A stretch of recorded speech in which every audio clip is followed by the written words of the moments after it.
ایک شخص کا ایک بیٹا تھا، روز رات کو دیر سے آتا اور جب بھی اس سے باپ پوچھتا کہ بیٹا کہاں تھے تو جٹ سے کہتا کہ دوست کے ساتھ تھا۔ ایک دن بیٹا جب بہت زیادہ دیر سے آیا تو باپ نے کہا، بیٹا آج ہم آپ کے دوست سے ملنا چاہتے ہیں۔ بیٹے نے فوراً کہا، ابا جی اس وقت ابھی رات کے 2 بجے ہیں، کل چلتے ہیں۔ نہیں ابھی چلتے ہیں، آپ کے دوست کا تو پتہ چلے، باپ نے ابھی پہ زور دیتے ہوئے کہا۔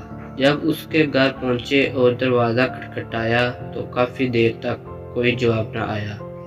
بالآخر بلکونی سے سر نکال کر ایک بزرگ نے، جو اس کے دوست کا باپ تھا، آنے کی وجہ دریافت کی تو لڑکے نے کہا کہ اپنے دوست سے ملنے آیا ہوں اس وقت، مگر وہ تو سو رہا ہے۔ بزرگ نے جواب دیا، چچا آپ اس کو جگاؤ، مجھے اس سے ضروری کام ہے۔ مگر بہت دیر گزرنے کے بعد بھی یہی جواب آیا کہ صبح کو آ جانا، ابھی سونے دو۔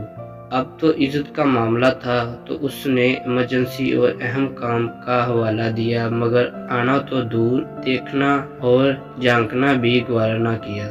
باپ نے بیٹے سے کہا کہ چلو اب میرے ایک دوست کے پاس چلتے ہیں جس کا نام خیرالدین ہے۔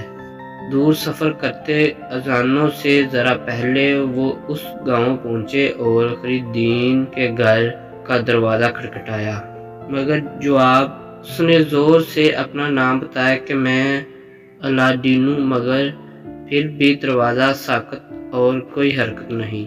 اب تو بیٹے کے چہرے پہ بھی فاتحانہ مسکراہٹ آ گئی، لیکن اسی لمحے لاٹھی کی ٹھک ٹھک کی سنائی دی اور دروازے کی زنجیر اور کنڈی کھولنے کی آواز آئی۔ ایک بوڑھا شخص برآمد ہوا جس نے لپٹ کر اپنے دوست کو گلے لگایا اور بولا کہ میرے دوست بہت معذرت، مجھے دیر اس لیے ہوئی کہ جب تم نے 27 سال بعد میرا دروازہ رات گئے کھٹکھٹایا تو مجھے لگا کہ کسی مصیبت میں ہو، اس لیے جمع پیسے نکالے کہ شاید پیسوں کی ضرورت ہے، پھر بیٹے کو اٹھایا کہ شاید بندے کی ضرورت ہے، پھر سوچا شاید فیصلے کے لیے پگ کی ضرورت ہو تو اسے بھی لایا ہوں۔